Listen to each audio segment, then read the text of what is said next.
بسم اللہ الرحمن الرحیم۔ السلام علیکم، آپ دیکھ رہے ہیں الف نیوز اور میں ہوں آپ کے ساتھ ماجد علی۔ شامل کرتے ہیں پاکستان اور دنیا بھر سے breaking news headlines. Gaza میں جنگ بندی، اسرائیل نے مذاکرات کے لیے وفد دوحہ بھیج دیا۔ اسرائیل نے حماس کی نئی تجاویز کو غیر حقیقت پسندانہ قرار دینے کے باوجود غزہ جنگ بندی کے حوالے سے نئے مذاکرات کے لیے وفد قطر بھیج دیے ہے۔ غیر ملکی میڈیا کی رپورٹس کے مطابق اسرائیلی وزیر اعظم نیتن یاہو نے غزہ کے جنوب میں واقع شہر رفح پر فوجی حملے کے منصوبے کی منظوری بھی دے چکے ہیں، جہاں 15 لاکھ سے زائد فلسطینی پناہ گزین ہیں۔ خبر کے اگلے حصے میں بات کرتے ہیں، حوثیوں کو ایرانی اسلحہ فراہم کرنے کی کوششیں تیز۔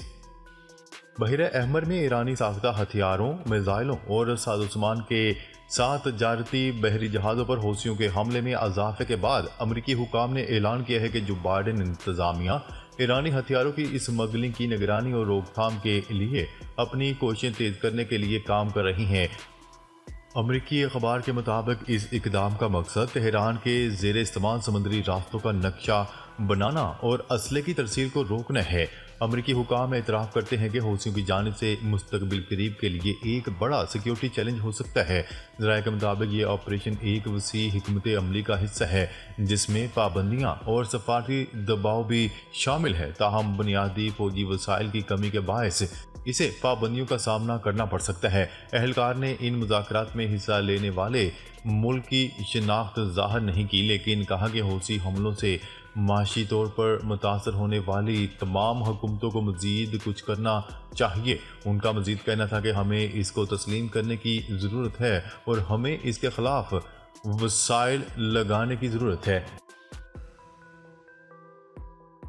خبر کے اگلے حصے میں بات کرتے ہیں، بھارت میں عام انتخابات کی تاریخ کا اعلان۔ بھارت میں عام انتخابات کے لیے تاریخوں کا اعلان کر دیا گیا۔ 19 اپریل سے 1 جون کے درمیان پولنگ ہوگی، جس میں 55 لاکھ الیکٹرانک ووٹنگ مشینوں کا استعمال کیا جائے گا۔ الجزیرہ کی رپورٹ کے مطابق بھارت کے الیکشن کمیشن نے 16 مارچ کو نئی دہلی میں ایک نیوز کانفرنس کے دوران 6 ہفتوں کے میراتھن ووٹوں کی شیڈول کا اعلان کرتے ہوئے عام انتخابات کی تاریخ کا اعلان کر دیا۔ چیف الیکشن کمشنر نے لوک سبھا کے انتخابات کی تاریخوں کا اعلان کرتے ہوئے بتایا کہ یہ انتخابات 7 مرحلوں میں کرائے جائیں گے۔ بھارتی الیکشن کمیشن کے اعداد و شمار کے مطابق ملک میں 98 کروڑ ووٹرز ہیں، جن میں 47 کروڑ خواتین ووٹرز ہیں۔ الیکشن کروانے کے لیے 1.5 کروڑ اہلکار تعینات کیے جائیں گے۔ واضح رہے کہ بھارتی حکمران جماعت Bharatiya Janata party B J پی کا مقابلہ 12 جماعتوں کے اپوزیشن اتحاد انڈیا سے ہوگا۔ پری پول سروے کے مطابق وزیر اعظم نریندر مودی کے تیسری مدت کے لیے وزیر اعظم بننے کے قوی امکانات ہیں۔ خبر کے اگلے حصے میں بات کرتے ہیں، روس میں صدارتی انتخابات کا تیسرا اور آخری روز پیوٹن نے آن لائن ووٹ کاسٹ کیا۔ روس میں جاری 8ویں صدارتی انتخابات کے تیسرے اور آخری روز روسی صدر ولادیمیر پوٹن نے ماسکو میں اپنا آن لائن ووٹ کاسٹ کر دیا۔ غیر ملکی خبرساز ایجنسی کی رپورٹ کے مطابق انتخابات میں 71 سالہ صدر ولادیمیر پوٹن کی جیت کا قوی امکان ہے۔ الیکشن جیت کر پوٹن 5ویں مرتبہ صدر کا منصب سنبھالیں گے۔ اتوار کو پولنگ ختم ہونے کے بعد نتائج کا فوری اعلان کر دیا جائے گا۔ غیر ملکی خبرساز ایجنسی کی رپورٹ کے مطابق روس میں پہلی بار 29 علاقوں کے ووٹرز آن لائن ووٹ ڈال رہے ہیں۔ ووٹنگ کا عمل 11 مختلف ٹائم زونز میں جاری ہے۔ جیت کے لیے امیدوار کو آدھے سے زیادہ ووٹ حاصل کرنا ہوں گے۔ مقررہ ووٹ نہ ملنے پر ووٹنگ کا دوسرا مرحلہ 3 ہفتوں بعد ہوگا۔ غیر ملکی خبرساز ایجنسی کی رپورٹ کے مطابق علاقوں میں انتخابات کو دھاندلی زدہ قرار دے کر احتجاج بھی کیا گیا۔ غیر ملکی خبرساز ایجنسی نے بتایا کہ کئی علاقوں میں انتخابات کو دھاندلی زدہ قرار دے کر احتجاج بھی کیا گیا ہے۔ خبر کے اگلے حصے میں بات کرتے ہیں، عراقی حزب اللہ نے امریکہ کو کھلی وارننگ جاری کر دی۔ گزشتہ روز حزب اللہ عراق نے بغداد حکومت اور ذمہ دار عراقی حکام کو امریکی حملہ آوروں کو استثناء دینے اور پاپولر موبلائزیشن آرگنائزیشن کے کمانڈرز کو تبدیل کرنے اور اربیل کو جاسوسی کے اڈے میں بدلنے سمیت متعدد معاملات کی بابت سختی سے خبردار کیا گیا۔ نیوز رپورٹ کے مطابق حزب اللہ عراق کے سیکیورٹی دفتر کے سربراہ ابو علی العسکری نے جمعے کی شب اپنے ٹیلی گرام چینل پر 5 نکاتی بیان جاری کیا اور عراقی حکومت اور ذمہ دار حکام کو متعدد مسائل کی بابت خبردار کیا۔ اس بیان میں انہوں نے عراق پر غاصبانہ قبضہ ختم کرنے کے معاملے میں حکومت رابطہ کاری کے فریم ورک اور متعلقہ حکام کو امریکی غاصب افواج کو استثناء دینے کے حوالے سے خبردار کیا اور کہا کہ اگر ایسی استثناء دی گئی تو پھر جہنم کے دروازے کھل جائیں گے۔ حزب اللہ عراق کے بیان میں مزید کہا گیا ہے کہ غاصب افواج نے زمین اور آسمان پر اپنے رویے میں کوئی تبدیلی نہیں کی ہے، لیکن ان کے بیانات ابھی بھی زیادہ وقت خریدنے اور ملک میں زیادہ سے زیادہ رہنے کی نشاندہی کرتے ہیں۔ اس بیان میں ابو علی العسکری نے الحشد الشبہ میں کمانڈروں کو برطرف کرنے یا ان کی جگہ دوسرے افراد کو شامل کرنے کے مسئلے پر بات کی اور واضح کیا کہ الحشد نے حکومت کو کیا دیا ہے اور عراق کے عوام کو اس کا دفاع اور اس کے قائدین کا احترام چاہیے۔ الحشد میں قائدین اور کمانڈروں کو برطرف کرنا یا ان کی جگہ دوسروں کو لانا ایک اندرونی فیصلے سے ہونا چاہیے، ورنہ اسے بڑی غلطی سمجھا جائے گا۔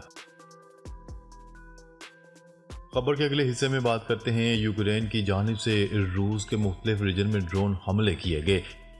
روسی حکام کے مطابق کرسٹوناڈ ریجن میں ڈرون حملے میں آئل ریفائنری میں آگ لگ گئی اور ایک شخص ہلاک ہو گیا۔ ماسکو کے میئر کا کہنا تھا کہ ماسکو کی جانب سے آنے والے متعدد ڈرون مار گرائے ہیں۔ روسی حکام نے کہا کہ روس کے 8 ریجن میں یوکرین کے 35 ڈرونز کو تباہ کر دیا گیا۔ حکام کا کہنا تھا کہ روسی صدر ولادیمیر پوٹن انتخابات کو متاثر کرنے کے لیے یوکرین دہشت گردانہ سرگرمیوں کا استعمال کر رہا ہے۔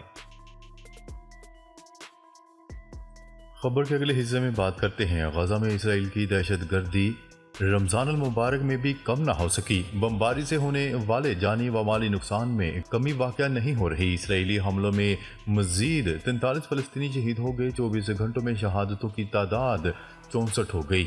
فلسطینی شہری دفاع کے ادارے نے بتایا کہ امدادی کارکن ملبے سے زخمی کو نکالنے میں دن رات مصروف ہیں۔ ملبے سے بچوں سمیت 2 افراد کو زندہ نکال لیا گیا۔ جس عمارت سے ان 2 افراد کو نکالا گیا ہے وہ گزشتہ روز اسرائیلی بمباری سے تباہ ہوئی تھی۔ دوسری طرف دنیا بھر میں فلسطینیوں کے حق میں مظاہرے بھی جاری ہیں۔ اقوام متحدہ کی انسانی حقوق کونسل کا 55واں اجلاس جاری ہے۔ اس موقع پر ہزاروں افراد کا ادارے کے دفتر کے سامنے احتجاج کیا گیا۔ کینیڈا کے شہر ٹورنٹو میں بھی فلسطینیوں سے اظہار یکجہتی کے لیے مظاہرہ کیا گیا۔ مظاہرین نے آزاد فلسطین کے حق میں نعرے لگائے اور نماز ادا کی۔ جرمن دارالحکومت برلن میں بھی فلسطین کے حمایت میں بڑا مظاہرہ کیا گیا۔ مظاہرین نے فلسطینی پرچم اٹھا کر مارچ کیا اور فوری جنگ بندی پر زور دیا۔ انسداد نسل پرستی کے عالمی دن پر فلسطینیوں کے حق میں مظاہروں کا اہتمام کیا گیا۔ لندن میں مظاہرین نے برطانوی وزارت داخلہ کے سامنے احتجاج کیا۔ مظاہرین نے وائٹ ہال تک ریلی نکالی۔ انہوں نے غزہ میں نسل کشی اور اسلامو فوبیا کے خلاف نعرے بازی کی۔ پولیس نے متعدد مظاہرین کو حراست میں لے لیا۔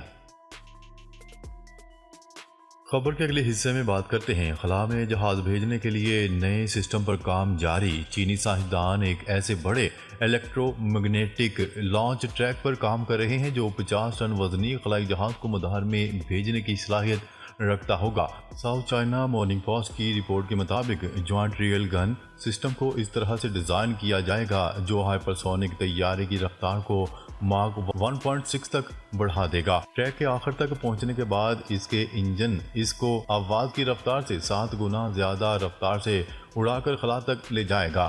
اگر چینی سائنسدان یہ سسٹم بنانے میں کامیاب ہو جاتے ہیں تو اس کی مدد سے خلائی جہازوں کو خلا بھیجنے کے لیے درکار ایندھن کی مقدار میں واضح کمی لائی جا سکے گی اور زیادہ تعداد میں پے لوڈ خلا میں بھیجا جا سکے گا۔ ناظرین اب تک کے لیے اتنا ہی۔ مزید خبریں لے کر بہت جلد آپ کی خدمت میں حاضر ہوں گے۔ تب تک کے لیے اپنا خیال رکھیے گا۔ اللہ نگہبان۔